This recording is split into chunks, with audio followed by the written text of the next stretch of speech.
She said I was too busy to notice. But I saw everything. The rain hammered my windshield as I crawled through Seattle, the clock reading 10:37 p.m. Another 14-hour day done. I'm Ryan Cooper, former Army Ranger, now owner of Cooper Construction. Business was booming. My marriage, not so much. The house was dark, except for the glow from our bedroom. 3 years ago, Melissa would have greeted me with a smile. Now, I was lucky to get a distracted hey, boots off, beer in hand. I found her propped up against a mountain of pillows, her phone holding all her attention. "You're late," she said, not looking up. I told her about a meeting that ran over, about the rain slowing down a foundation pour. MMHMM was all I got. No interest, no curiosity. I changed, watching her smirk at whatever was on her screen. A cold feeling settled in my gut. I tried to connect. "We landed the Johnson development contract today," I said. $37 million. A huge milestone for us. "That's nice," she murmured, her fingers still scrolling. She hadn't heard a word. In the shower, I leaned my head against the cool tile. My ranger training taught me to recognize danger, and every instinct was screaming at me something was very wrong.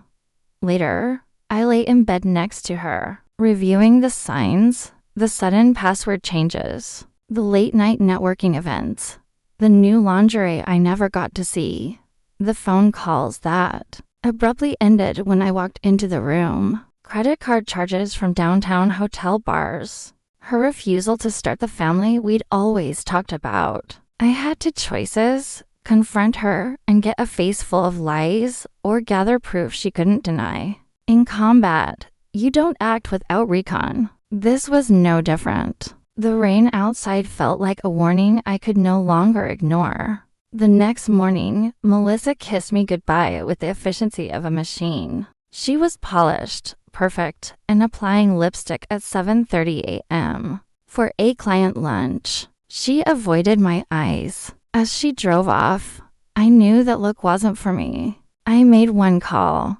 "Tom, I need a favor."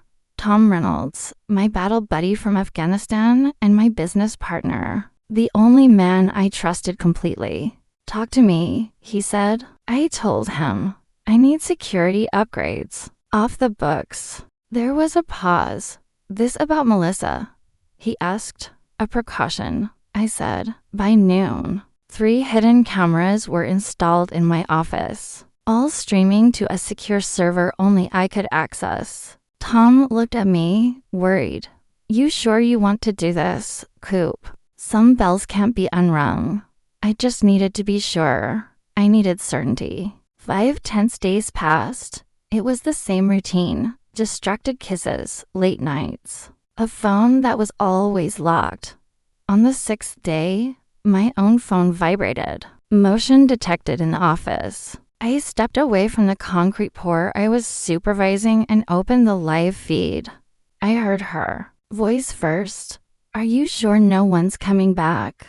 Then a man's voice, confident and chillingly familiar. "Ryan's at the Belltown site until 6. The camera showed Melissa perched on my desk, smiling, more alive than I'd seen her in months. The man stood between her knees, his hand on her leg. It was Evan Brooks, a developer known for cutting corners. "He doesn't suspect anything?" he asked. Melissa laughed, a sound that cut through me like shrapnel. "Ryan never suspects anything." Too focused on his precious projects. "And our arrangement?" Evan asked. "Divorce papers next month," she said. "Washington law means half of everything. Cooper Construction included." Evan smirked. Poor bastard. I watched them kiss on the very desk where I built our entire life. But I didn't feel rage.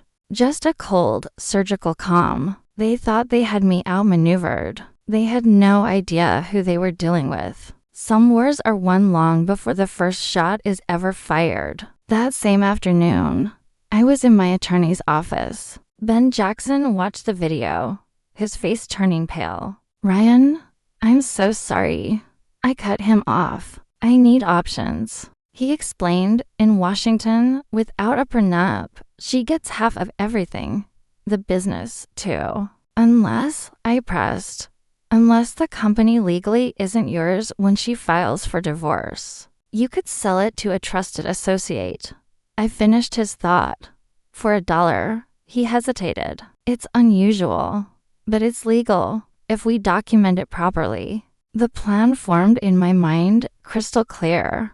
Prepare the paperwork, I told him. That night, I brought home Melissa's favorite Thai food and an expensive bottle of wine. Her eyes lit up, a flash of guilt quickly hidden. What's the occasion? She asked, all sweetness. Thought we needed a night together, I said. She relaxed and lied effortlessly through dinner, making up stories about her day. Every word was a performance.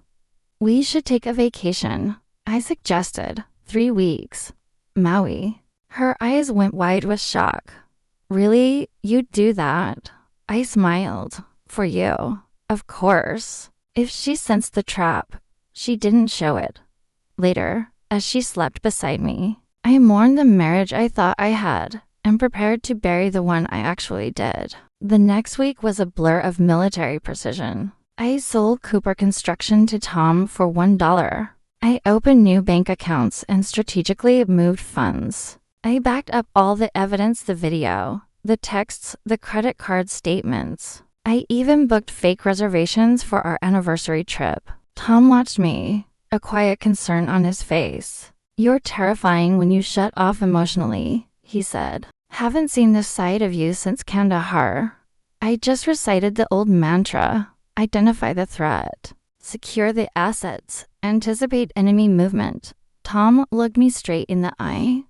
And after that, I met his gaze. Justice.